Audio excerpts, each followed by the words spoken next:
Egito, uma das maiores civilizações do mundo antigo. 2 séculos de egiptologia, explorações e escavações desvendaram segredos incríveis e revelaram descobertas fabulosas.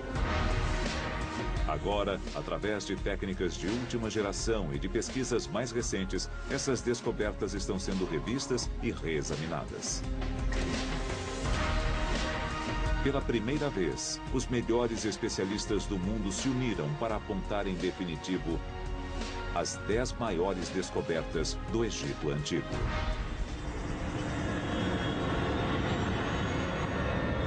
O Egito na história. Cada uma dessas 10 grandes descobertas é um tesouro em si. Mas não é só isso. Elas são chaves de acesso para uma das civilizações mais extraordinárias que o mundo já conheceu. Essas descobertas são portas para o passado, que nos permitem saber como os antigos egípcios viviam, o que pensavam e o que faziam. Objetos encontrados décadas e até séculos atrás ainda representam um desafio. Eles devem ser decodificados. Como mensagens secretas transformaram esta simples tumba numa máquina de ressurreição. As próprias cenas e as palavras inscritas nas paredes das tumbas são como códigos de computador ou um manual de instruções. O que há por trás da onda de violência que profanou as tumbas mais belas do Egito? Sem dúvida era crime organizado. Grupos de homens organizados e bem estruturados. Por milhares de anos, os egípcios fizeram construções numa escala sem igual. Como eles o fizeram? Não se sabe, ao certo, como pessoas com ferramentas simples e muito suor conseguiram erguer um monumento tão impressionante. Durante 3.000 anos, sua cultura resistiu às muitas invasões, sobrevivendo a todos os seus rivais. Os egípcios tinham um senso de cultura tão forte, uma história tão longa, que na realidade mudaram mais seus invasores do que foram mudados por eles. Eles criaram uma superpotência que dominou durante mais tempo que qualquer outra da história. Agora, a ciência, a tecnologia e as pesquisas mais recentes irão revelar a vida e a mentalidade dos egípcios. O Dr. Zahi Hawass é o maior arqueólogo do Egito atualmente e é o guardião de todas as antiguidades egípcias. Trabalhando com uma equipe de cientistas renomados e percorrendo o país de uma ponta a outra, ele irá nos guiar através das maiores descobertas do Egito. Vamos levá-lo numa aventura da qual você jamais esquecerá. A primeira descoberta revela o equipamento engenhoso que levou o Egito a se tornar uma das maiores civilizações da antiguidade. Esta descoberta foi um milagre. Ela mostra o talento dos egípcios. E, surpreendentemente, esse avanço tecnológico está guardado em uma embarcação. Barco do faraó Khufu. Há mais de 4.500 anos, o faraó Khufu ordenou a construção da Grande Pirâmide. O que ele enterrou sob ela é tão impressionante quanto a própria pirâmide.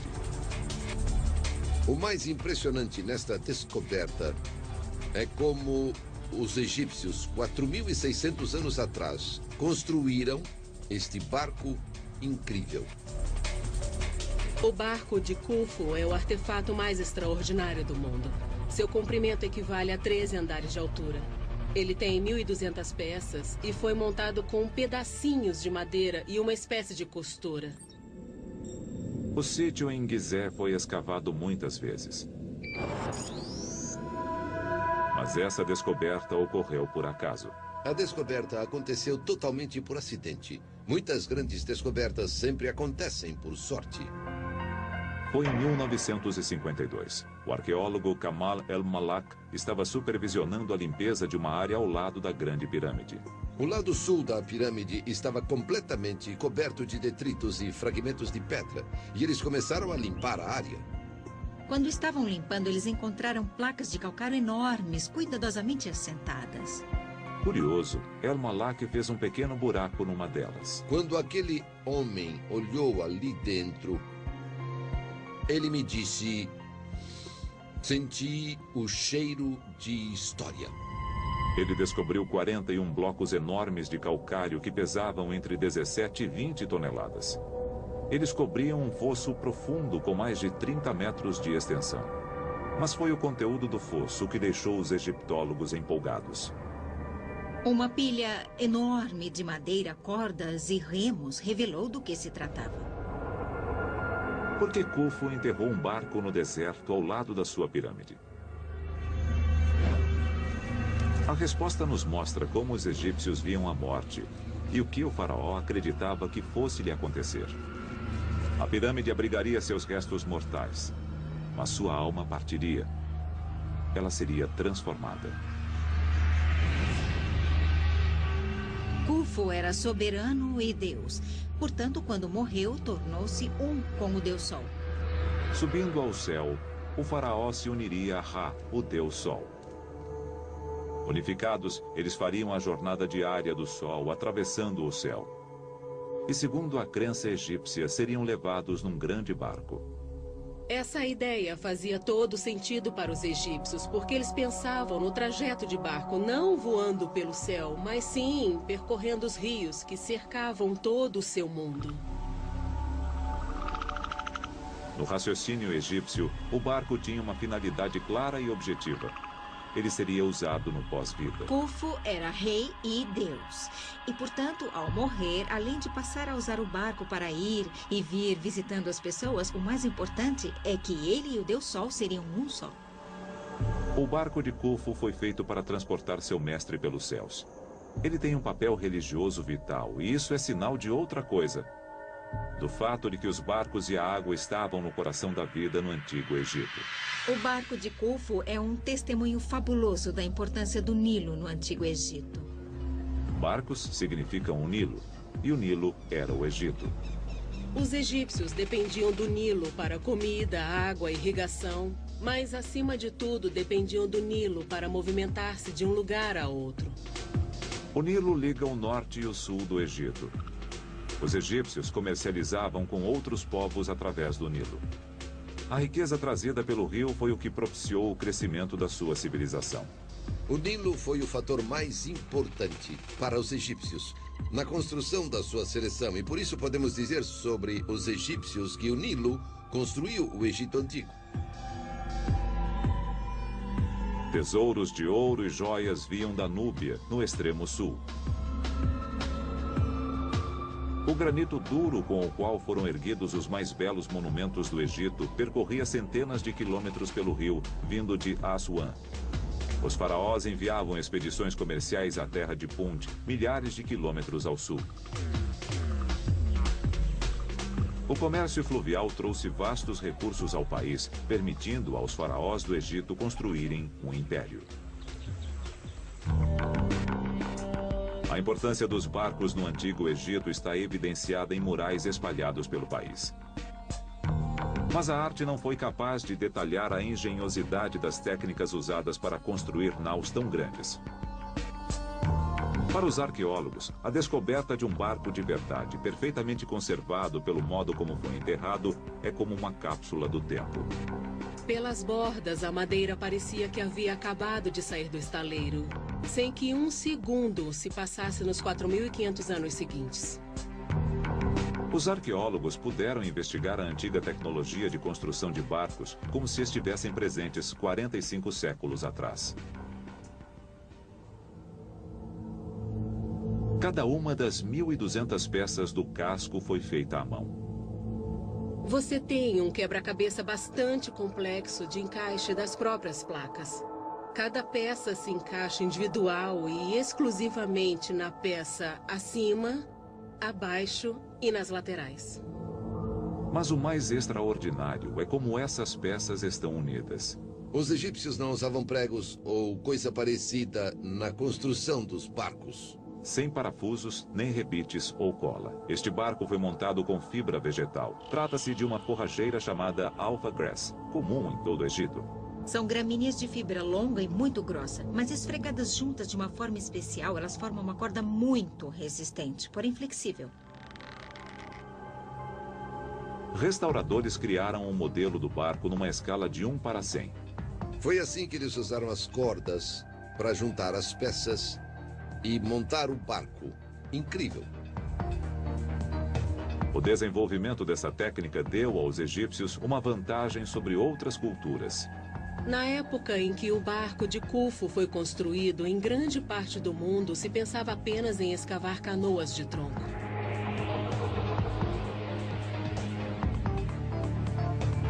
A tecnologia das placas de madeira costuradas permitiu aos egípcios construir embarcações muito maiores que das culturas rivais. Eles podiam transportar cargas maiores, viajar a distâncias mais longas e comercializar com todo o mundo conhecido. Os egípcios não remavam apenas no curso do Nilo. Eles também eram capazes de navegar pelo Mediterrâneo, de chegar aonde queriam ir. Isso possibilitou seu tremendo sucesso econômico e fundou os pilares dos 3.000 anos de civilização, ajudando a criar uma das superpotências mais bem-sucedidas que o mundo já conheceu.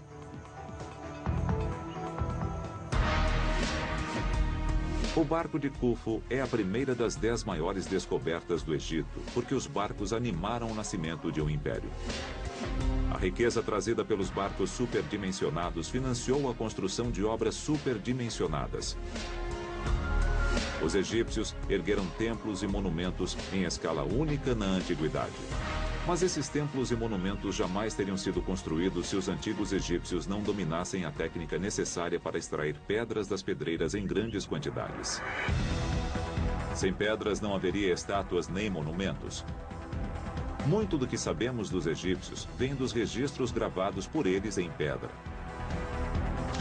A seguir, uma equipe de cientistas tenta desvendar os segredos dos mestres de obra do Egito. Numa experiência totalmente nova, eles tentarão dominar o poder que construiu uma nação e deixou um legado extraordinário.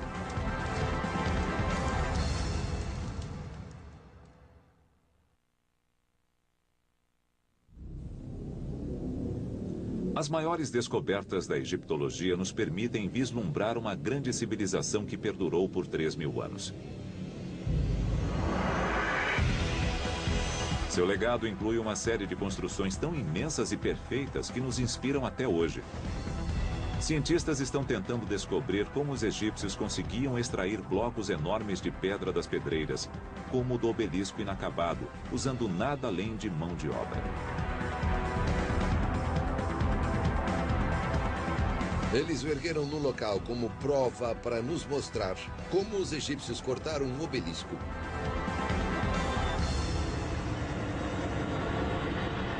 A pedreira do obelisco inacabado.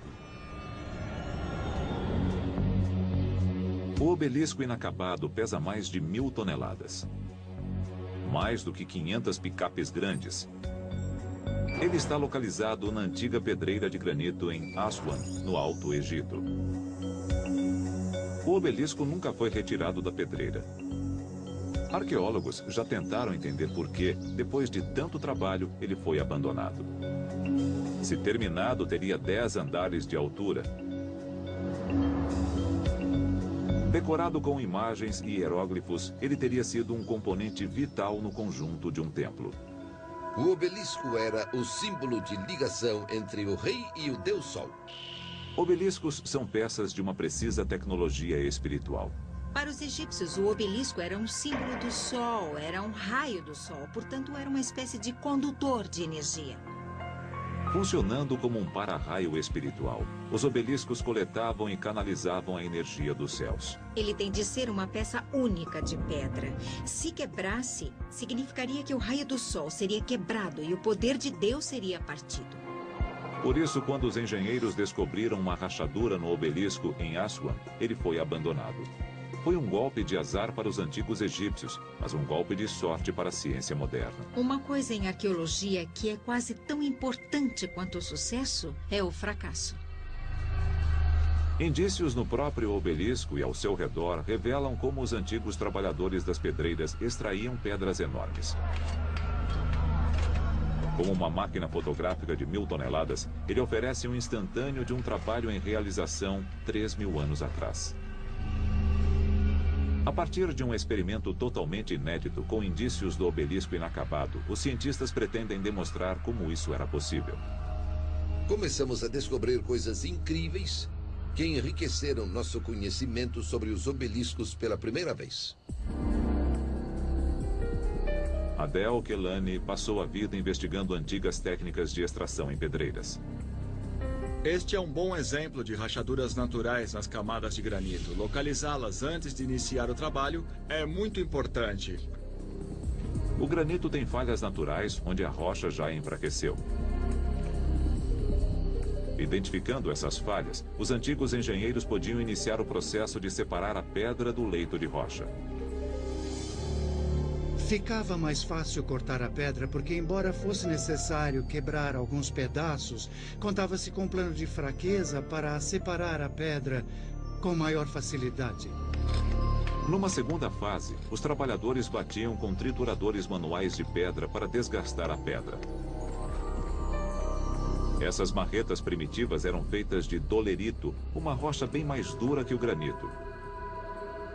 Mas a técnica era demorada e tempo era luxo do qual os trabalhadores das pedreiras não dispunham. Os faraós queriam sempre seus monumentos concluídos depressa. Muitos se preocupavam se viveriam tempo suficiente. O tempo médio de reinado de um faraó era de menos de uma década, e nenhum faraó confiaria seu legado ao sucessor.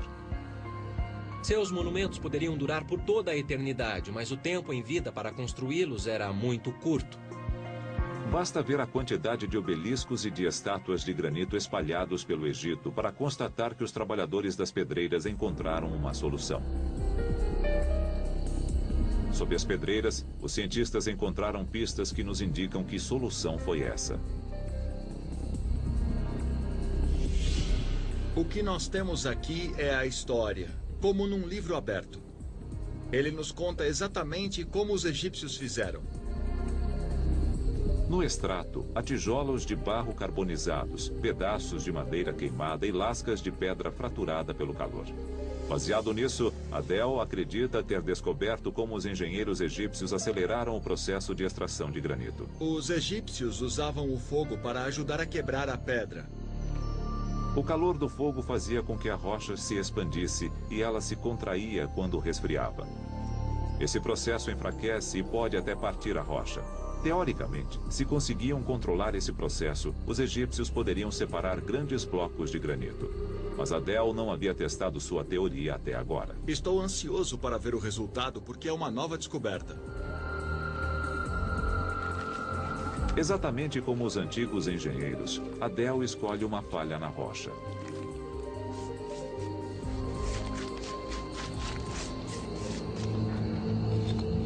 Tijolos de barro encontrados no sítio do obelisco inacabado sugerem que os antigos engenheiros construíam uma parede para conter e controlar o fogo.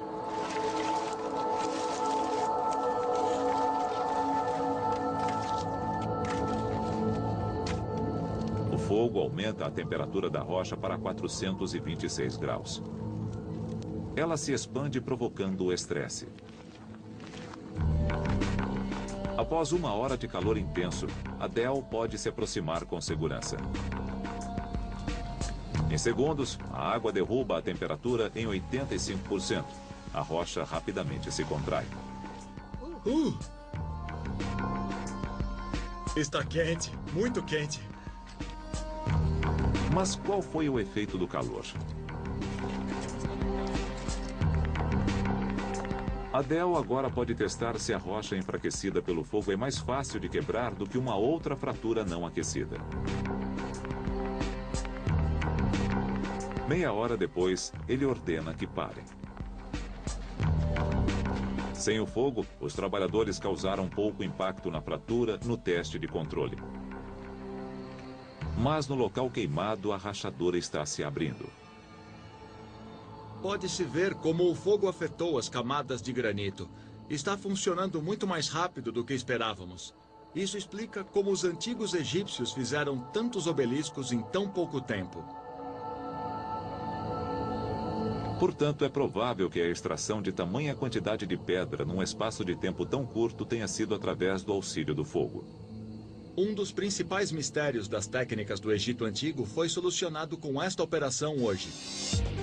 O obelisco inacabado forneceu as pistas e a arqueologia experimental mostrou que a teoria pode funcionar. Explica como os egípcios podiam extrair pedras numa escala que era quase sobre-humana. Descobrimos exatamente como é que eles cortavam um obelisco. Esses grandes monumentos ainda têm o poder de causar admiração. Eles foram construídos milhares de anos atrás sem a tecnologia moderna. E somente estamos começando a entender como. Mas a terceira descoberta nos leva além da tecnologia aos mestres construtores egípcios, os homens que criaram um dos mais famosos marcos da história.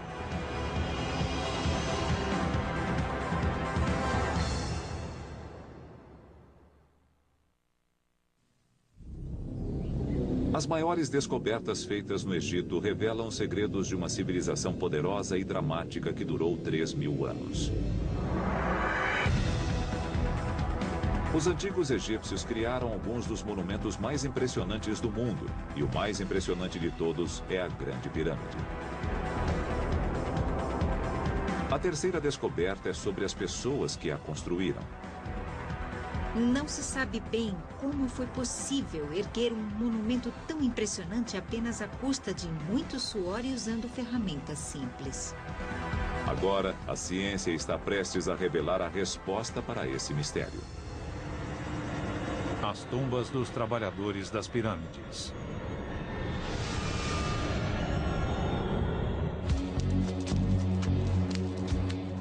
Até pouco tempo, a visão que se tinha do Egito era de faraós e nobres comandando gigantescos exércitos de escravos.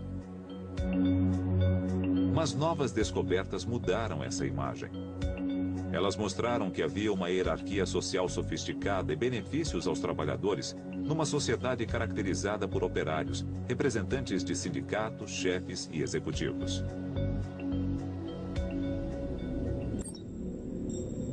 As pirâmides ficam em Gizé.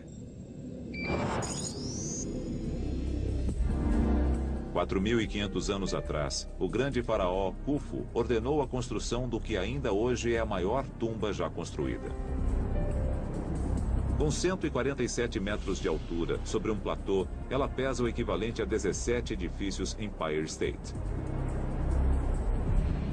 Há quem diga que a Grande Pirâmide só pode ter sido construída por alienígenas ou através de encantamentos entoados por sacerdotes dotados de poderes secretos.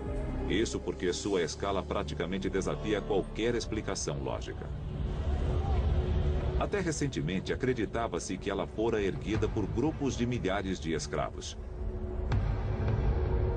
Mas o Dr. Hawass fez uma descoberta que esclarece o mistério sobre quem construiu as pirâmides. Pude escrever a história dos construtores das pirâmides a partir da descoberta de suas tumbas. A descoberta incluiu o paciente trabalho de detetive e ciência forense arqueológica. Em 1990, o Dr. Hawass encontrou alguns indícios misteriosos. Quando começamos a escavação, achei coisas estranhas. Encontrei ossos e sementes de trigo e pensei, o que é isto? Ele percebeu que as tumbas dos construtores eram feitas do mesmo material das pirâmides. Pedaços de calcário, granito e basalto, que sobraram da construção da pirâmide. Esta pedra era a mesma que eles usavam para a tumba do seu rei. Com os pedaços não aproveitados, eles construíam tumbas uns para os outros. Subindo a colina, a equipe do Dr. Hawass descobriu tumbas mais elaboradas. Numa delas havia um nome. Era uma inscrição em hieróglifos. E ele era um inspetor, Set, supervisor dos homens que arrastavam as pedras. Portanto, a força de trabalho claramente tinha uma hierarquia. O supervisor fora enterrado na colina acima dos simples operários, um reflexo do seu status mais elevado. Os indícios nas tumbas sugerem que os trabalhadores tinham papéis definidos, responsabilidades distintas. Era muito parecido com uma moderna equipe de construção. Esta é outra tumba extraordinária que achei. Esta tumba pertencia a um homem chamado Nefertis. Aqui vemos seu nome, Nefertis. Mas o que é extraordinário, na minha opinião, são estas cenas. Eu nunca havia visto isso. Eles estão fazendo cerveja e também assando pão. Por essa razão, eu acredito que Nefertis pode ter sido encarregado da panificação. O Museu do Cairo contém estatuetas encontradas em Gizé. Elas mostram várias atividades dos cidadãos, inclusive a fabricação do pão e a produção do vinho.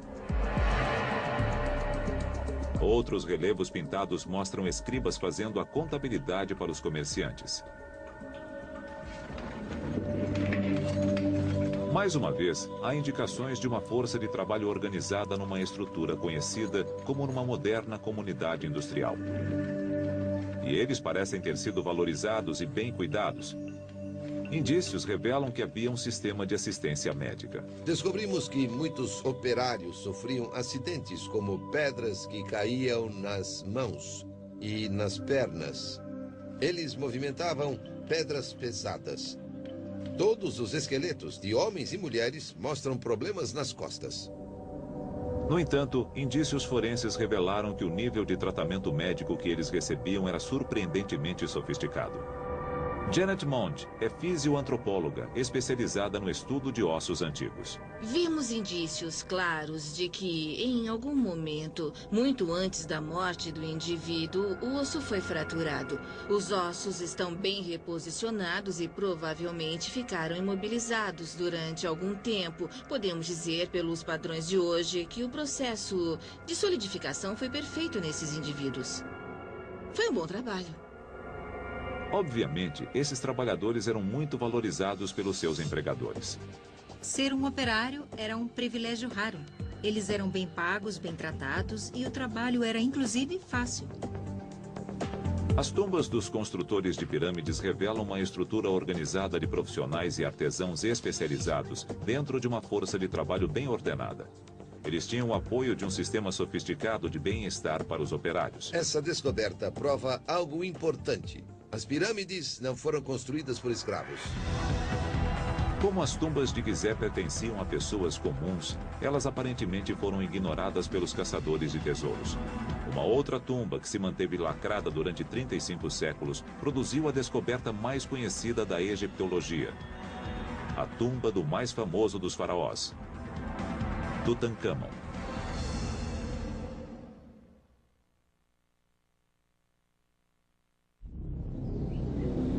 O Antigo Egito é uma das civilizações de maior duração ao longo da história. E foi governada pelos reis mais poderosos. Estas são estátuas de homens de verdade. Quem e como eles eram? Arqueólogos estão tentando descobrir a resposta na tumba do faraó Tutancâmon. Este não é o ícone para uma estátua, é o ícone do mundo todo. Quem era o homem por trás da máscara dourada? O tesouro de Tutancâmon.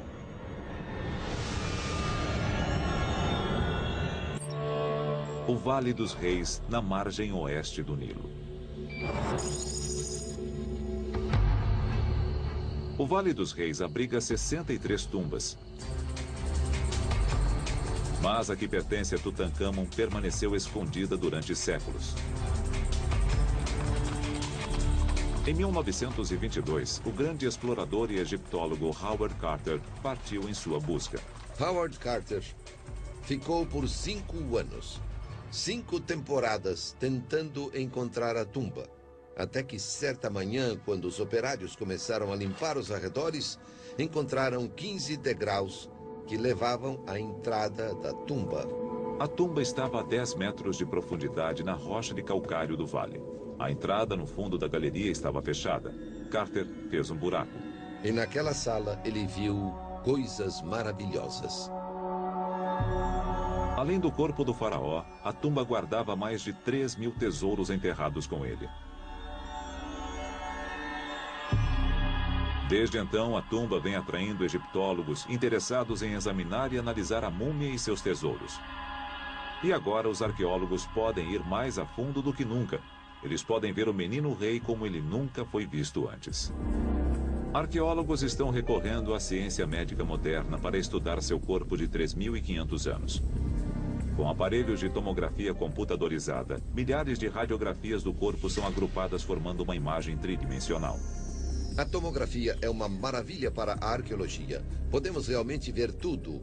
Podemos ver como este rei morreu, quando ele morreu. Podemos ver tudo isso. Os especialistas estão investigando um misterioso orifício na nuca de Tutancâmon. Seria esse o ferimento que o matou. Se você olhar o crânio, vai constatar que existe um buraco na nuca. É uma lesão grave nas vértebras superiores e até a base do crânio, no forame magno, onde eles se conectam. O ferimento é condizente com uma lesão sofrida pela vítima de uma agressão. Esse orifício levou à conclusão que o menino de ouro foi assassinado. Mas o jovem rei teve mesmo uma morte violenta? Pode haver uma pista no antigo processo de mumificação. A mumificação é tão antiga quanto o próprio Egito. Ninguém sabe ao certo por que os antigos egípcios passaram a mumificar os mortos. Mas presumivelmente, como as pessoas e animais que morrem no deserto ressecam-se naturalmente, os egípcios teriam constatado que eles ficavam perfeitamente preservados. A primeira coisa que os egípcios faziam era desidratar o corpo. E para isso utilizavam um tipo de sal chamado natro. Sem ele, era impossível mumificar.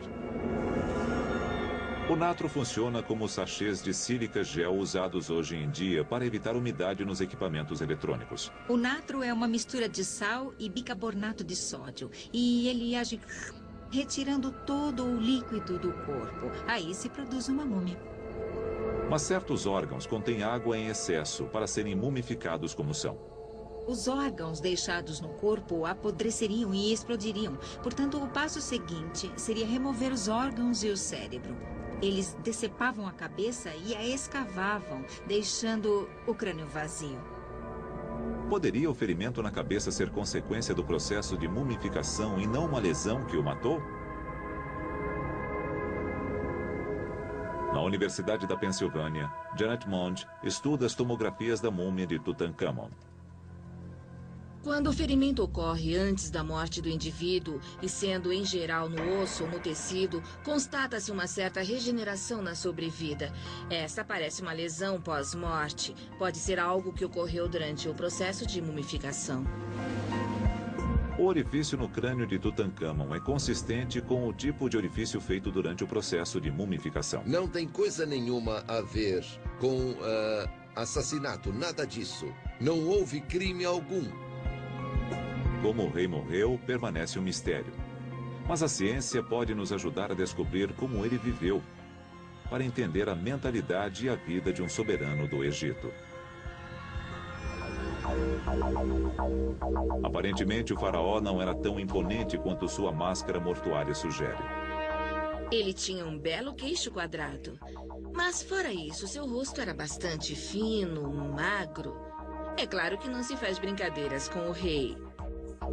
Mas num pátio de escola, creio que ele seria um menino apelidado de dentuço ou alguma coisa parecida com isso.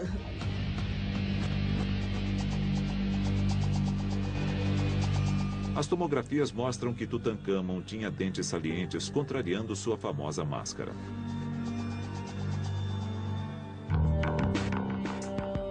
O tesouro com o qual o rei menino foi enterrado revela mais. A tumba de Tutancâmon produziu mais riquezas que todas as outras descobertas feitas no Egito juntas.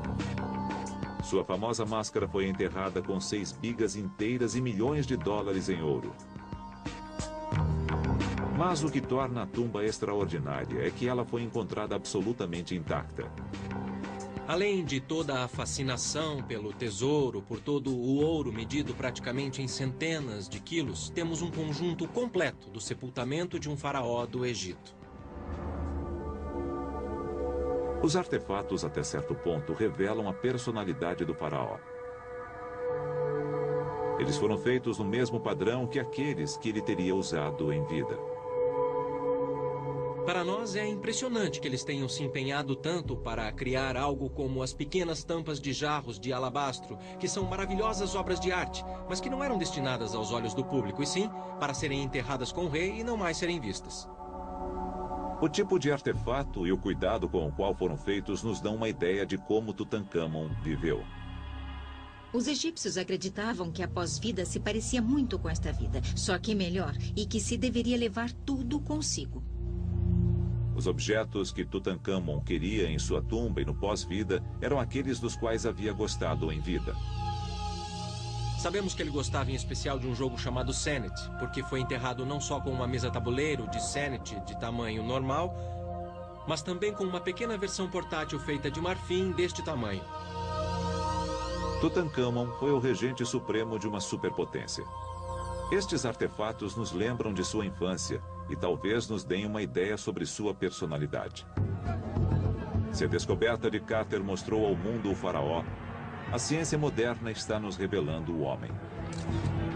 Novas investigações dos artefatos da tumba e da múmia de Tutancâmon provavelmente trarão à luz mais detalhes sobre o verdadeiro ser humano por trás da máscara. Mas no Egito Antigo, como hoje, a vasta maioria da população não era de reis e rainhas. Trabalhadores, homens e mulheres comuns formavam o coração de uma nação. Através da próxima descoberta, egiptólogos podem vislumbrar essas pessoas, os cidadãos do Antigo Egito.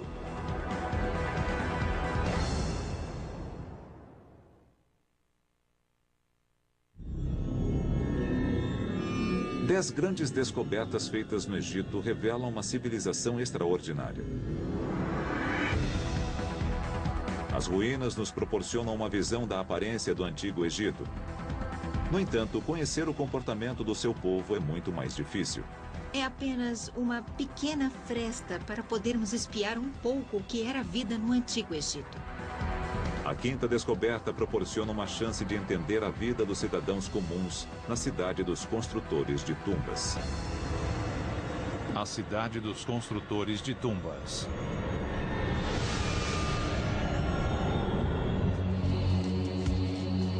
A cidade de Deir el-Medina proporciona uma visão rara do dia a dia no Egito Antigo. Ela ficava na margem oeste, no Nilo.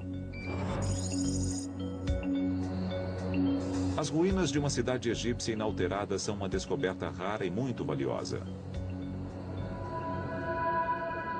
Deir el-Medina permanece praticamente intocada, como seus moradores a deixaram. Portanto, é uma fonte enorme para arqueólogos na reconstrução da vida diária dos antigos egípcios. Ela permaneceu porque foi construída com pedras. A maioria das outras cidades do Antigo Egito ocupava a planície inundável do Nilo e era feita de tijolos de barro que se decompõem com água. O mais espetacular e uma sorte no caso de Deir el-Medina é que ela tenha sobrevivido. Ela abrigava 280 pessoas e foi erguida numa localização improvável, em meio ao deserto, 1 hora a pé do Vale dos Reis. Isso leva os arqueólogos a acreditar que ela foi erguida propositalmente para abrigar as pessoas que trabalhavam no vale. Eles eram encarregados das obras, da construção e também da decoração das tumbas dos reis no vale. Aparentemente, cada família ocupava uma casa própria de um pavimento. Esta é a porta de entrada de uma casa e creio que este homem era um dos supervisores e também uma pessoa muito influente. Artesãos, ourives e construtores de tumbas tinham status elevado numa terra em que a maioria da população trabalhava duro e por muitas horas na lavoura. Os operários tinham um emprego até que bastante confortável e, ao que tudo indica, eles trabalhavam de 2 a cada 3 dias. Ganhavam peixe e vinho em ocasiões especiais e provavelmente gostavam do seu trabalho. Além de construir as tumbas dos faraós, os habitantes de Deir el-Medina construíram também as suas. E examinando o trabalho artístico nas paredes, arqueólogos começam a juntar as peças das vidas dos que moravam ali. Podemos aprender muito sobre o dia a dia através das tumbas de Deir el-Medina. A produção artística mostra uma movimentada comunidade de indivíduos prósperos e bem-sucedidos. Mas as pinturas nas paredes revelam como os moradores dos vilarejos queriam ser vistos e não como eram de fato. Estudando as tumbas, analisando os monumentos, nós vemos que eles estão no seu melhor, com as melhores roupas, vivendo uma vida ideal. Mas era uma idealização. Mas existem outros indícios que fornecem pistas sobre a vida particular dos cidadãos. Todo tipo de coisa acontecia. Coisas que eles não queriam necessariamente que se soubesse. As pistas estão por toda parte. Os penhascos em volta da cidade eram de calcário, e qualquer pedaço que se soltasse numa placa como esta era uma superfície para escrita em potencial. E esse potencial foi plenamente explorado pelos moradores de Deir el-Medina. No Antigo Egito, isto equivaleria a um bloco de anotações. Podia-se, por exemplo, simplesmente se abaixar e apanhar uma pedra do chão e pronto. Material para escrever. As lascas, conhecidas como óstraco, eram usadas para documentar anotações oficiais e particulares também. O fato de que os óstracos eram usados para a troca de mensagens entre amigos fornece aos especialistas uma visão única do que antes era desconhecido nos registros arqueológicos. Podemos ver como eram os verdadeiros egípcios quando estavam à vontade. Os óstracos revelam como eles passavam seu tempo livre. Gostavam de beber e, obviamente, gostavam de fornicar e adoravam fofocar. Pelos óstracos, podemos reconstruir como era a vida 3.000 anos atrás. Como eles viviam, tudo sobre eles está escrito aqui, no calcário. Os indícios encontrados em Deir el-Medina revelam que seus moradores não levavam uma vida muito diferente da nossa. Esta descoberta nos revela pela primeira vez não as coisas sobre reis e rainhas que sempre sabemos, mas nos falam das pessoas comuns, da vida das pessoas comuns. Mas eles viviam entre as tumbas dos mortos. O povo egípcio era muito espiritualizado e acreditava que, do além-túmulo, os mortos continuavam influenciando todos os aspectos da vida.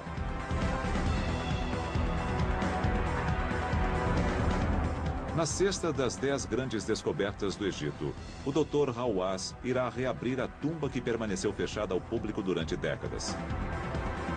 Ele revelará o que para os egípcios era um supercomputador mágico com 274 metros de comprimento.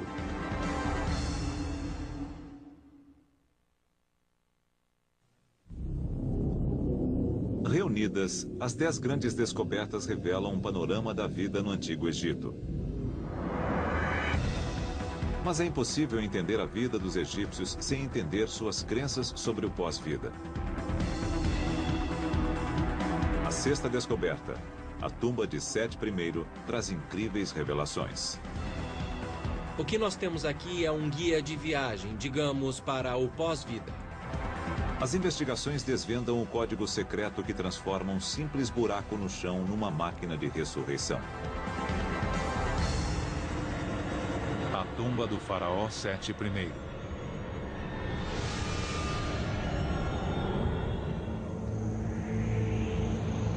O Vale dos Reis contém 63 tumbas.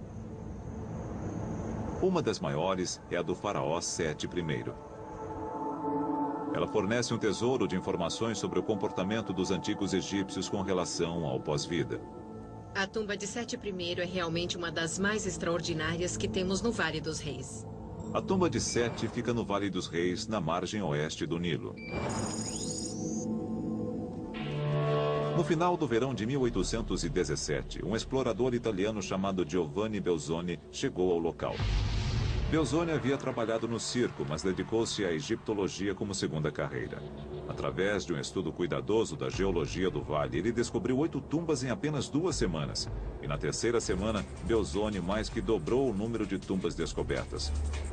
Mesmo assim, foi somente na manhã de 16 de outubro de 1817 que Belzoni fez a descoberta que selaria em definitivo sua reputação.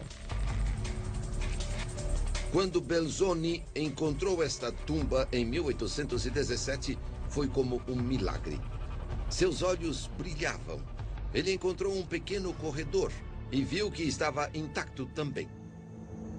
Para proteger os murais da umidade e da respiração dos visitantes, a tumba de Sete é fechada ao público. Mas como chefe do Conselho de Antiguidades do Egito, o Dr. Hawass é a única pessoa no mundo com poder para permitir sua abertura.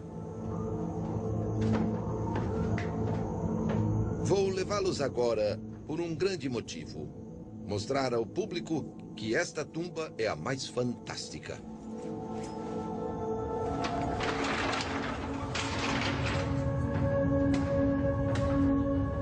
A entrada aprofunda-se no leito de rocha. A tumba foi escavada na rocha a uma profundidade de mais de 100 metros. Ela contém algumas das obras de arte mais espetaculares do Antigo Egito. Todas as superfícies são pintadas. O que tira o fôlego da gente é não só a beleza das formas, mas também as incríveis cores vivas que são usadas. Esta é uma das cenas mais belas, mostrando o relacionamento entre Sete I e a deusa Maat. É extraordinário como em todas as cenas, como podem ver, ela o está abraçando, mostrando que o apoia e o abençoa para que ele parta para o após-vida. Os arqueólogos estão analisando as obras de arte para entender melhor o que os egípcios acreditavam que aconteceria com o faraó após a morte. Esta é uma das poucas tumbas do Vale dos Reis que conta como a própria tumba endeusará o faraó. O embasamento para isso tudo está na crença dos egípcios de que Ra, o deus Sol, atravessava o céu trazendo vida à terra. Mas à noite, ele viajava ao submundo para lutar contra os demônios que ameaçavam a terra do Egito. Esse ciclo tinha importância vital para os antigos egípcios. Eles acreditavam que, se ele não se completasse, o sol não nasceria, o Nilo não correria e o mundo acabaria. A tarefa de Sete após a morte era juntar-se ao Deus nessa luta. O rei se juntaria ao ciclo solar durante as horas em que ele atravessa o submundo. E era de extrema importância que ele fizesse parte desse ciclo, porque essa era a sua função no além. Sete teria de garantir que o sol nasceria novamente após sua morte para cumprir seu dever e seu destino. As obras de arte que ele encomendou para sua tumba eram um encantamento para facilitar sua ressurreição. Encantamentos são como manuais de instrução ou software de computador. Eles funcionam, cumprem uma finalidade. Isto não era arte, era lógico, funcional. Como linhas de um código programadas numa máquina. A tumba é uma máquina de ressurreição.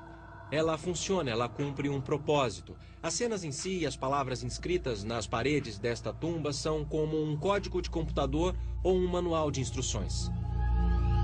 A arte codificada revela como os egípcios consideravam o misticismo e a magia. Era real. Se você acredita em magia, uma varinha mágica não é diferente de um martelo. Ela é uma ferramenta, tem uma função, serve a um propósito. Agora nós estamos onde a tumba termina. Aqui as imagens nas paredes representam o paraíso. O deus Osíris reina no paraíso. As pinturas mostram claramente Sete encontrando e se juntando ao deus. Como poderia Sete estar com Osíris no paraíso se exatamente no mesmo momento estava no submundo combatendo os demônios? Para os egípcios, fazer duas coisas ao mesmo tempo não era um problema. Os antigos egípcios eram espertos quanto ao pós-vida, acreditavam em múltiplas tarefas. A filosofia religiosa do Egito permitia que seus deuses e faraós estivessem em muitos lugares ao mesmo tempo. Mas temos que entender que o ponto de vista racional, o ponto de vista lógico, é uma criação da mente ocidental que veio da Grécia Antiga. Os antigos egípcios, em lugar de verem as coisas como contradições, encaravam-nas como dois lados da mesma moeda. A tumba de Sete é uma pista do quanto a visão de mundo do Antigo Egito era diferente da que temos hoje. Eles tinham muitas crenças que achamos estranhas, como faraós que se tornam deuses, almas que estão em dois lugares ao mesmo tempo e objetos e imagens que têm poderes mágicos reais e práticos. Eles veneravam seus deuses em templos que estão entre os maiores da história. A sétima descoberta revela que o Antigo Egito foi construído numa escala maior do que se imaginava e que suas conquistas mais impressionantes ainda podem estar enterradas.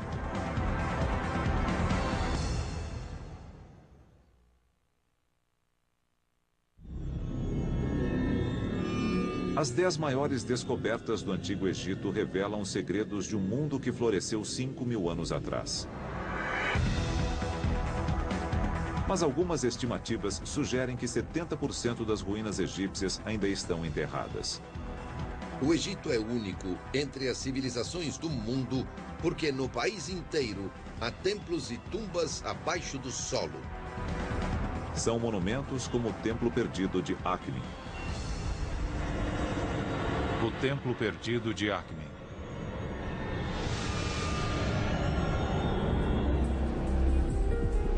Algumas teorias sugerem que os antigos egípcios construíram monumentos muito maiores do que se pensava. O Templo Perdido de Akhmin provê indícios dramáticos que reforçam essa teoria. O Egito é famoso pelas pirâmides próximas a Gizé, ao norte. Os vastos complexos dos templos de Luxor, no sul, também são muito procurados por visitantes. Mas novos indícios sugerem que os egípcios construíam em escala colossal por todo o país. O Egito Central é um território pouco conhecido dos turistas e mesmo para muitos egiptólogos. Esta pode ser mais uma grande atração turística do Egito no futuro. Poderia esta área pouco conhecida abrigar o maior templo já descoberto? Akhmin fica no Egito Central, 320 quilômetros ao sul do Cairo. Aqui existem indícios de um templo gigantesco, mas ele está enterrado sob a cidade moderna. É muito difícil para os arqueólogos trabalhar nos povoados egípcios, porque um bom lugar para se viver no passado ainda o é hoje, e há pessoas morando no local. Um dos problemas com Akhmin é que é uma cidade que cresceu no decurso de milênios e, portanto, o seu núcleo antigo foi absorvido pelo desenvolvimento urbano. Mas o desenvolvimento de uma cidade moderna também tem suas vantagens. O processo de escavar fundações pode revelar o passado. O desenvolvimento é uma faca de dois gumes, principalmente no Egito. Por exemplo, em Akhmin decidiram construir um posto de correio na década de 80, começaram a escavar e encontraram uma estátua magnífica. Em 1981, durante as escavações para as fundações de uma obra, operários encontraram a base de uma estátua enorme. A estátua era de Ramsés o Grande, um dos faraós mais poderosos do Egito. A altura desta estátua poderia passar de 60 metros. Era imensa. A apenas 55 metros dali, outra estátua gigantesca foi encontrada. Nós estamos exatamente em frente dos pés da maior, mais completa e mais bela estátua de uma mulher já feita no Egito. A estátua é da esposa de Ramsés, Meritamen. Muitos acreditam que ela foi a rainha que encontrou e criou Moisés como seu próprio filho. A escala das duas estátuas é uma pista quanto ao tamanho do templo. Mas se existem outras ruínas, elas estão enterradas sob a cidade moderna. Os arqueólogos devem descobrir o que existe sem escavar. A egiptologia é uma ciência muito rigorosa, porque não envolve apenas escavação, envolve também muita análise.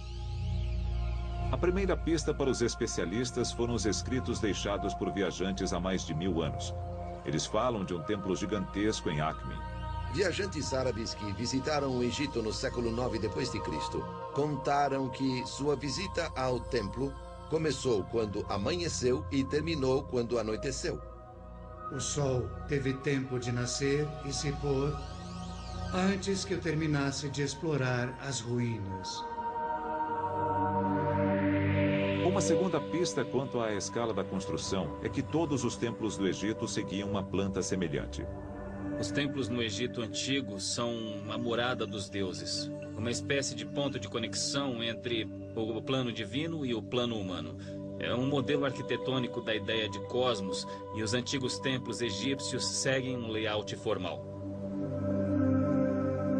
Assim como as igrejas, mesquitas e templos da atualidade seguem um padrão, O mesmo acontecia com os templos no Egito.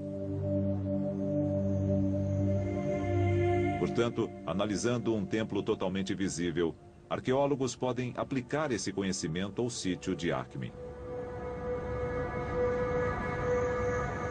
O templo de Amon-Ra, 160 quilômetros ao sul, em Luxor. A análise do desenho padrão do templo de Luxor permite aos arqueólogos prever com fundamento onde o restante do templo em Akhmin está enterrado. Mansur Boraik é especialista no desenho dos templos. Creio que o templo de Akhmin era maior, mas tinha o mesmo layout do templo de Luxor. O desenho padrão de um templo começa com uma longa avenida pavimentada. Ela leva a um grande portão ladeado por duas estátuas. E em Akhmin, é aqui que a estátua de Ramsés ficaria. Dentro há um pátio. É onde estaria a estátua da rainha Melitamen. Mas esse é apenas o começo. Há outros pátios que avançam 250 metros até o santuário interno. O desenho de Luxor pode ser aplicado ao templo em Akhmin. Eu tenho uma imagem do local aqui no computador.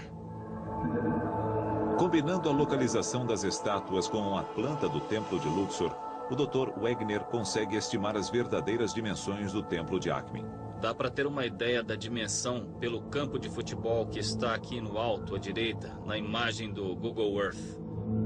Pode-se ver que a extensão provável desse templo no Novo Reino é de 4 a 5 vezes o comprimento do campo de futebol.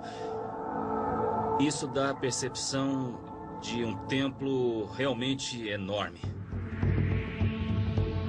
Mesmo sem uma escavação complementar, essa análise permite aos arqueólogos afirmar que o templo em Akhmin foi construído em escala gigantesca. Este pode ser o início do templo e o santuário deve estar aqui, sob as casas. Novas escavações e desdobramentos serão necessários para que a extensão do templo seja revelada com exatidão. Na verdade, poderemos descobrir o templo inteiro. Mas uma coisa é certa. Uma nova imagem do Egito está se desenhando. A de um país maior e mais desenvolvido do que se imaginava. Uma faixa contínua de construções ao longo de todo o Nilo. Não apenas os locais já famosos, no norte e no sul, mas também na região central. Indícios de uma civilização mais impressionante do que se poderia pensar. E o governante mais bem-sucedido dessa superpotência foi Ramsés, o Grande. Descobertas nas paredes de um dos templos mais impressionantes do Egito relatam um dilema que quase destruiu seu papel de faraó. A história é revelada na 8ª grande descoberta, o templo de Abu Simbel.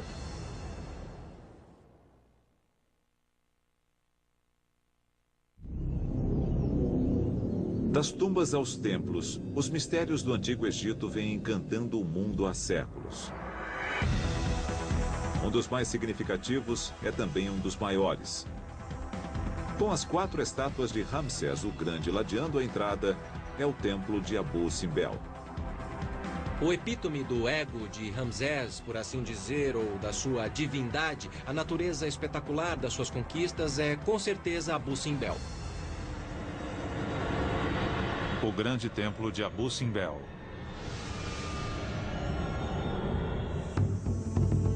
O templo de Abu Simbel é uma chave para o dilema enfrentado por todos os faraós. Como reinar ao mesmo tempo como homem e como Deus. Os murais nos contam a história de como o grande faraó Ramsés II chegou muito perto de falhar em sua missão. Abu Simbel fica no sul do Egito, próximo à fronteira com o Sudão atual. Há 4 estátuas gigantescas cortadas na rocha, e cada centímetro das paredes do templo está coberto com ilustrações dos triunfos do faraó.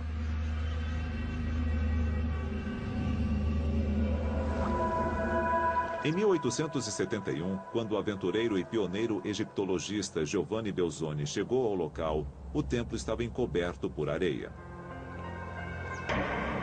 Belzoni pôs-se a trabalhar retirando milhares de toneladas de areia.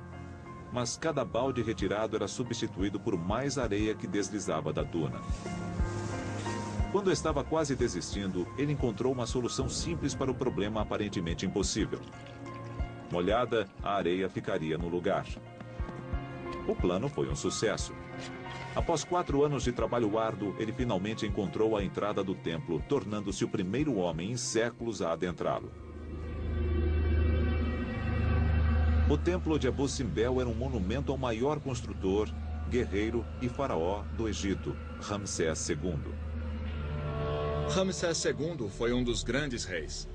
Ele governou o Egito Antigo durante 67 anos e transformou o país num museu aberto para expor suas conquistas. Mas a análise dos murais e das estátuas revela o duplo papel de um faraó do Egito. Sua função primaz era defender a nação. Ele é o grande guerreiro, o herói único que defende o Egito de todos os seus inimigos. O segundo papel envolve a religião. O papel do faraó no âmbito humano não é apenas ser o líder dos devotos ou o intermediário entre a humanidade e os deuses. O rei tinha um pé no mundo divino e outro no mundo humano. A autoridade e o poder do faraó dependiam de seu desempenho nesses 2 papéis. Mas Ramsés foi tão bem sucedido como rei guerreiro que ficou sem ter contra quem lutar, minando sua posição como governante. Os relevos do templo ilustram esse dilema. A história começa com uma batalha, a Batalha de Kadesh. Ramsés II lutou uma batalha importante, que foi a Batalha de Kadesh contra os hititas. Isso está escrito no templo. Durante a primeira parte do reinado de Ramsés, o Egito estava em guerra contra um vizinho poderoso, os hititas. Os hititas governavam um império que se estendia do norte da Turquia até a Síria. Entre eles e os egípcios ficava a cidade de Kadesh. Os relevos nas paredes contêm o registro completo mais antigo de um combate militar. O Dr. Mohammed El-Bial estuda a brutalidade da batalha. Aqui, a figura mostra os egípcios batendo e punindo os hititas. Veja, estão batendo com muita força. Foi um choque de superpotências. O que torna Kadesh tão diferente é que foi realmente um choque de superpotências. Ramsés deparou-se com todo o exército hitita e todos os seus aliados no campo de batalha. E, na verdade, isso era relativamente raro no mundo antigo. 2 grandes exércitos se enfrentando no campo de batalha.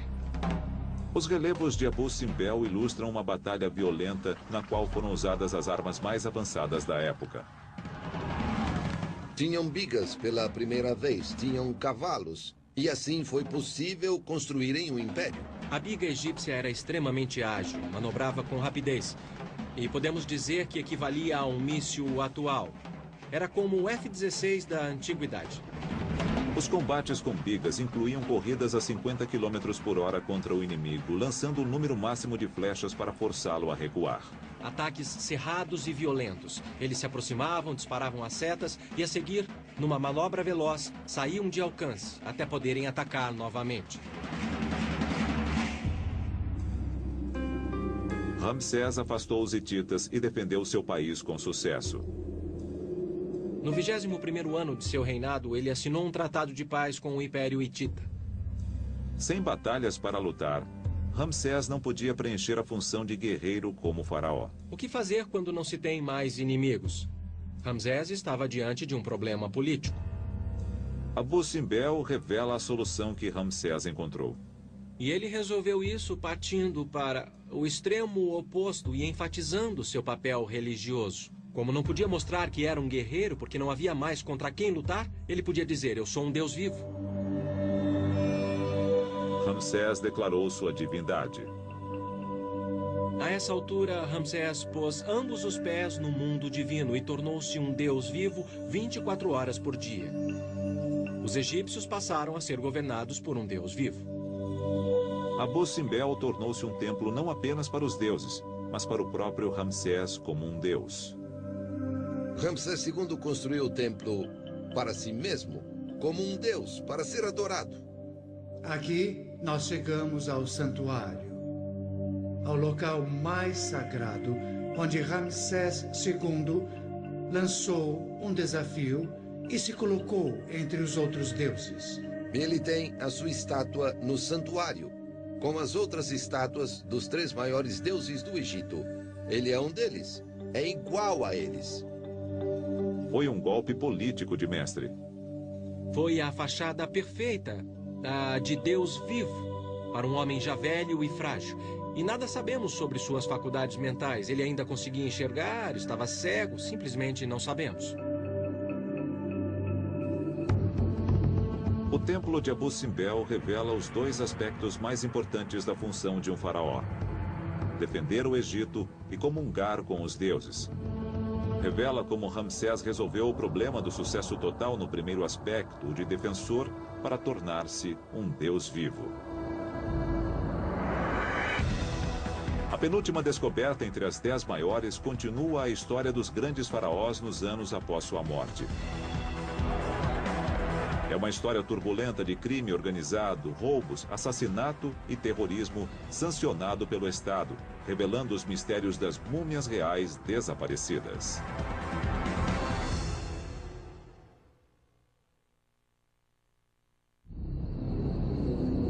As 10 grandes descobertas do Egito nos permitem saber sobre a vida no império que durou 3.000 anos. Muito do que sabemos sobre o Antigo Egito vem da abertura das tumbas dos faraós. Mas elas também trouxeram um mistério. Repetidas vezes, as tumbas foram encontradas vazias. As múmias dos faraós estavam desaparecidas. Uma das mais importantes descobertas na arqueologia egípcia foi o esconderijo real. Os egiptólogos viram-se diante de um verdadeiro quem é quem dos grandes reis. Caverna secreta das múmias.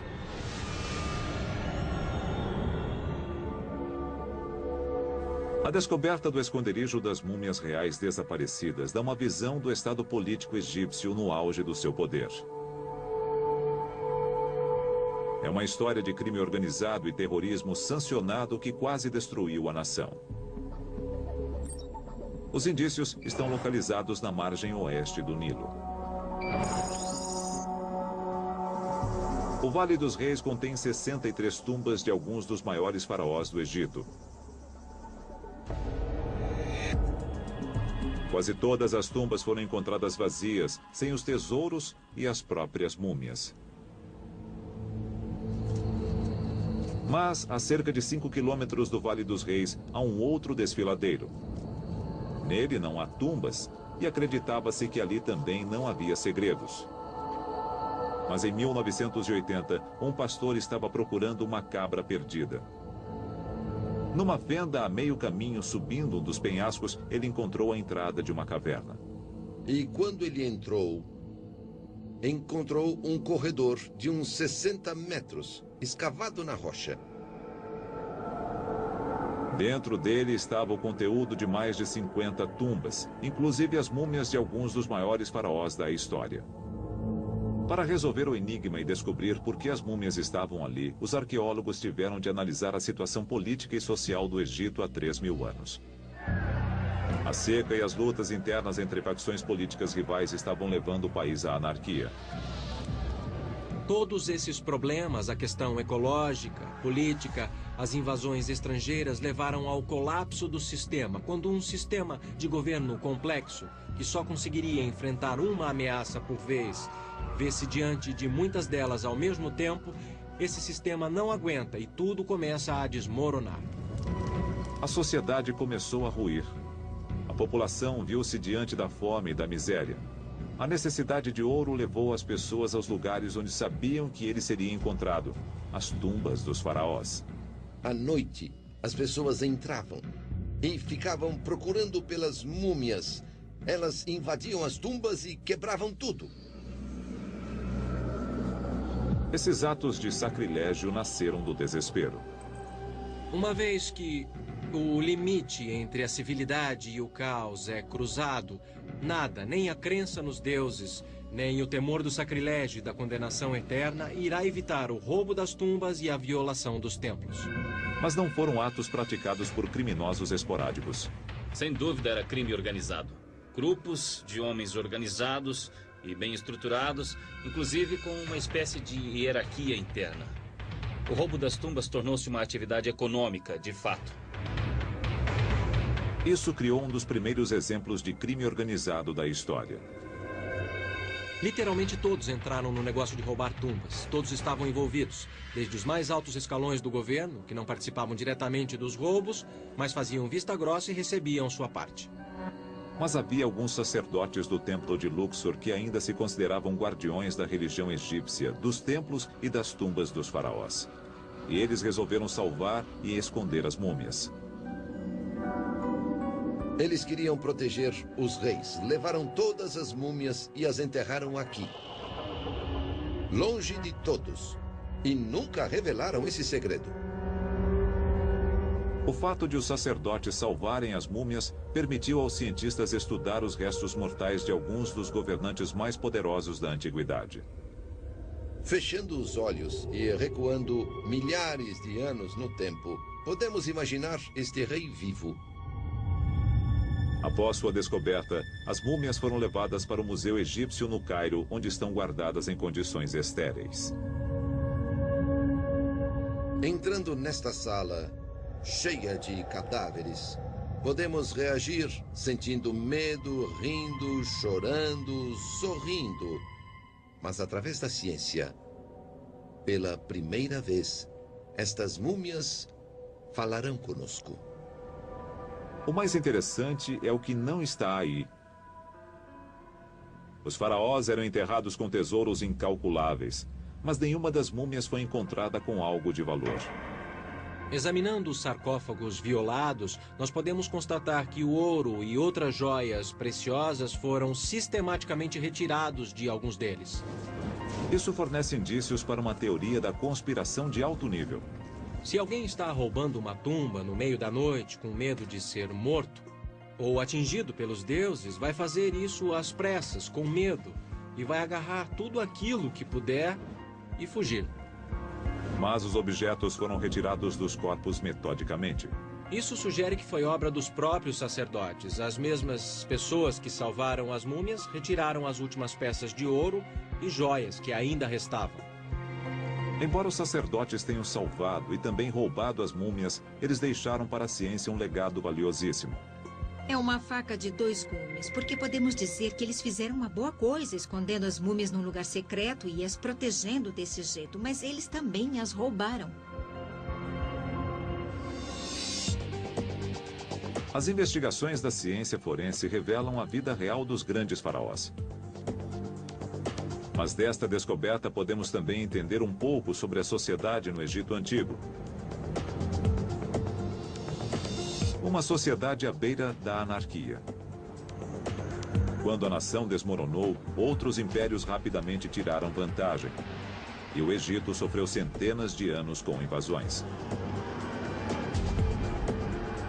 Mas em vez de ser destruída, a cultura egípcia era tão forte que os invasores acabaram adotando os costumes e crenças do seu novo lar.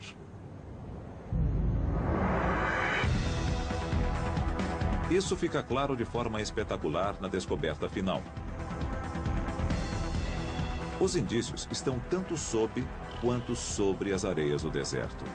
Se formos ao subsolo, encontraremos múmias cobertas de ouro. Centenas de múmias perfeitamente preservadas, cobertas de ouro.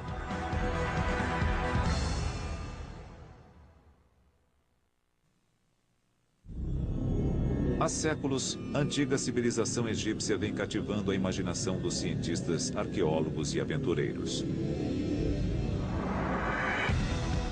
Agora, liderado pelo Dr. Zahi Hawass, um grupo de especialistas selecionou as 10 grandes descobertas que nos contam sobre essa civilização extraordinária.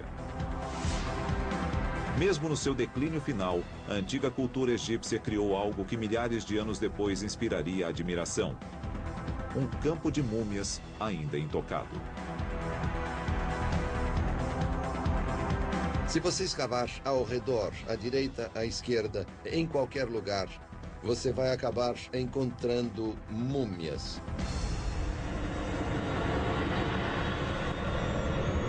Vale das Múmias Douradas. No decorrer de sua história, o Egito foi atacado por muitos impérios. Os indícios mostram que a cultura egípcia teve força para resistir e perdurar. A cultura egípcia, a sociedade egípcia, as crenças religiosas egípcias conquistaram os conquistadores. Oásis de Bahariya, no deserto ocidental. A primeira pista de que esta área é incomum está na própria areia. Ossos e crânios estão espalhados pelo vale. Os restos de esqueletos são de cadáveres enterrados. Eles foram escavados por animais selvagens, um sinal dos segredos que se escondem sob a areia. A descoberta não foi feita por um aventureiro ou arqueólogo. Inclusive, o descobridor não podia sequer falar. A descoberta aconteceu por acidente. Em 1994, um asno se perdeu no deserto. Quando o dono foi procurar o animal, encontrou-o empacado, olhando para um buraco no chão. Ele olhou dentro do buraco e viu as múmias. Eu vim para cá e começamos a escavação. Foi como um sonho. A descoberta de tantas múmias intocadas é uma dádiva incalculável para a ciência moderna. Nos primórdios da arqueologia egípcia, muitos cemitérios foram escavados pelos primeiros arqueólogos, mas os corpos, os ossos e as múmias foram descartados, ficaram dispersos. Os primeiros exploradores muitas vezes descartavam as múmias na sua busca por tesouros. As múmias se perderam de uma forma que choca os arqueólogos modernos. Foram usadas até como combustível para cozinhar. As múmias encontradas em Bahariya oferecem um recurso raro, não contaminado e preservado. Temos toda uma população, geração após geração, no mesmo lugar. 2000 anos atrás, o Egito foi invadido pelos romanos que se espalharam pelo país. As múmias enterradas no vale são desses romanos. Elas datam de 300 a.C. O Egito era visado porque era um dos países mais ricos do Mediterrâneo. Ele tinha todo o ouro da África, tinha cereais, tinha todos os recursos do faraó. Seria uma joia da coroa de qualquer império. Os povoados foram destruídos com o tempo. Mas o estudo das múmias revela que nada conseguia destruir a cultura egípcia. Os egípcios tinham um senso de cultura tão forte, uma história tão longa, que na realidade mais mudaram seus invasores do que foram mudados por eles. Estas são múmias de romanos. Mas eles foram enterrados conforme a cultura egípcia. A mumificação começou em 3000 a.C. e continuou no decorrer de toda a história do Egito até o período romano. Antes de chegarem ao Egito, os romanos embrulhavam seus cadáveres em faixas de linho.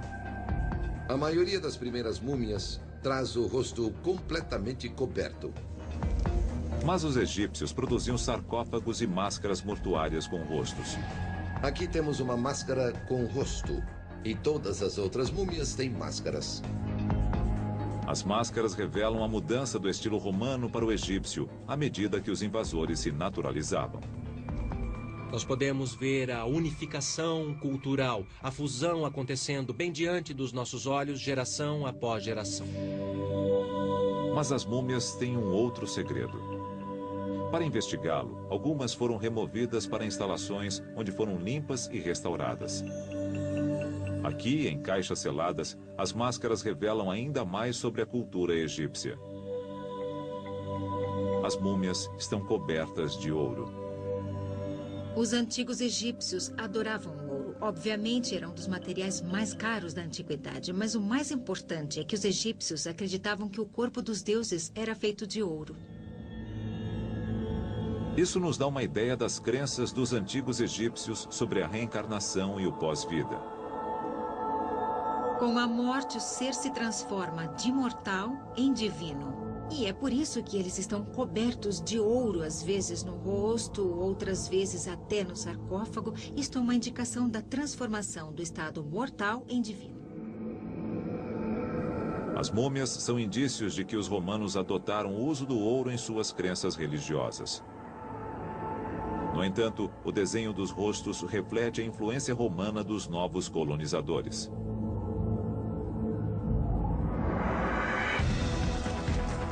As múmias douradas demonstram a fusão do faraônico e do romano numa nova civilização egípcia. Alguma coisa para agradar os romanos e alguma coisa para agradar os egípcios. As múmias do Vale demonstram que, apesar de tudo o que aconteceu em sua história, os egípcios, ao menos, foram tenazes e flexíveis. Isso permitiu a continuidade das crenças e tradições que sempre foram essencialmente egípcias. O senso de identidade deu a eles uma espécie de estabilidade para descartar um império e acolher o que viesse a seguir. Agora que revelamos as 10 descobertas mais importantes do Egito, podemos reuni-las. Iremos montar um quadro do mundo dos antigos egípcios, mundo esse que continua supremo e cativante até o presente.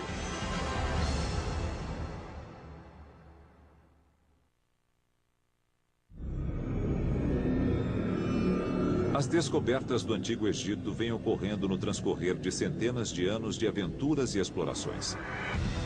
Dos primeiros aventureiros às análises científicas, cada descoberta lançou uma nova luz sobre essa civilização que teve início 50 séculos atrás. Os antigos egípcios foram simplesmente o povo mais fascinante e interessante do mundo antigo. Mas a egiptologia traz mais que fascinação para os acadêmicos e cientistas. Ela tem uma ressonância que afeta o mundo moderno, mesmo no presente. O legado do Antigo Egito continua vivo 2000 anos após o colapso da sua civilização. Eles estão nas origens de muitas tradições culturais que consideramos nossas, inclusive nos Estados Unidos e na Europa. Um dos legados mais importantes dos egípcios para o mundo moderno é a ciência da medicina. O registro mais antigo de um médico profissional é de um homem chamado Imhotep, que trabalhara no Egito há cerca de 5.000 anos. As técnicas cirúrgicas dos antigos egípcios foram desenvolvidas, não para manterem uma pessoa viva nesta vida, mas por um motivo totalmente diferente, preservá-la para a próxima. Estudos feitos nos corpos mumificados dos faraós revelam a grande perícia na dissecação desenvolvida pelos egípcios. Uma mumificação bem feita era um processo complicado que envolvia a cuidadosa retirada de alguns órgãos chaves sem afetar o corpo em si. Como em muitas instâncias da cirurgia moderna, era necessário um conhecimento profundo de anatomia. Em alguns casos, esse conhecimento foi passado sem qualquer alteração através das eras, chegando aos modernos livros de medicina.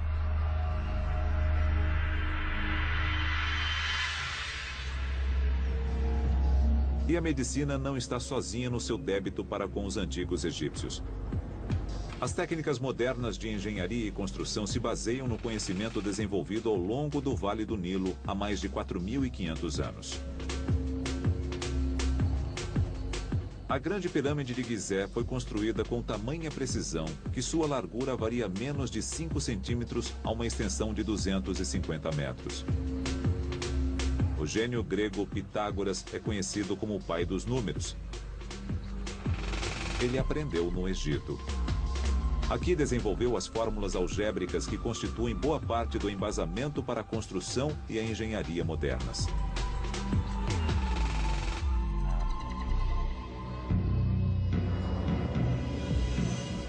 Quanto mais os cientistas estudam o mundo dos antigos egípcios, mais revelam o quanto devemos a essa civilização. A busca por novas descobertas continua a cada dia. Depende das novas gerações tentar descobrir se há algo a mais desse tipo ainda a ser descoberto, mas é uma maneira empolgante de se fazer essa busca. Uma nova área de investigação está localizada no Vale dos Reis. Da tumba de Sete I aos tesouros de Tutancâmon, o vale produziu muitas das descobertas mais importantes sobre o Antigo Egito. Mas ele ainda pode conter outros segredos. Isso foi confirmado com a descoberta de uma nova tumba em 2006, chamada KV-63.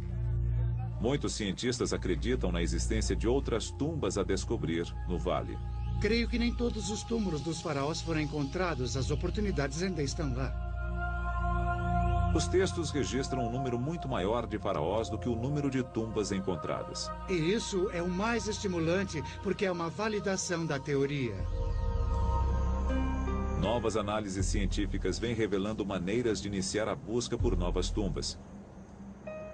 Os arqueólogos sugerem que os antigos egípcios sondavam a fraqueza natural das fraturas na rocha para facilitar a escavação de novas tumbas. Portanto, encontrando a zona de concentração de fraturas e extrapolando a tendência, o construtor de tumbas a acompanharia com muita sorte por todo o caminho, quase em linha reta. Richard Parizek está sondando essas fraturas no Vale dos Reis. Esta é uma zona de concentração de fraturas e podemos constatar que o padrão das fraturas é bastante evidente.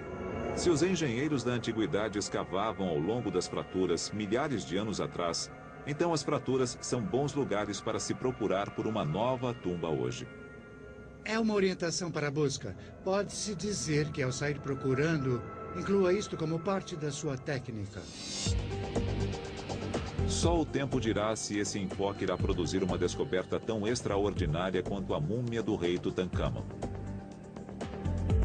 Mas numa coisa os arqueólogos concordam: há mais descobertas a serem feitas. As futuras gerações terão uma ideia diferente das 10 maiores descobertas e sua importância, graças aos métodos científicos que continuam evoluindo na arqueologia. Conforme os cientistas seguirem os passos de pioneiros como Carter e Belzoni, novas descobertas continuarão existindo. Nunca se sabe que segredos se escondem sob as areias do Egito. Estes segredos revelam não apenas os mistérios de um império extraordinário, mas também o poderoso legado que 3.000 anos de civilização deixaram para o mundo moderno. E enquanto o mundo moderno continua a se maravilhar com as maiores descobertas da atualidade, as descobertas futuras prometem render mais admiração, mais conhecimento e uma visão mais aprofundada com respeito a uma das principais civilizações da história: a duradoura civilização dos antigos egípcios.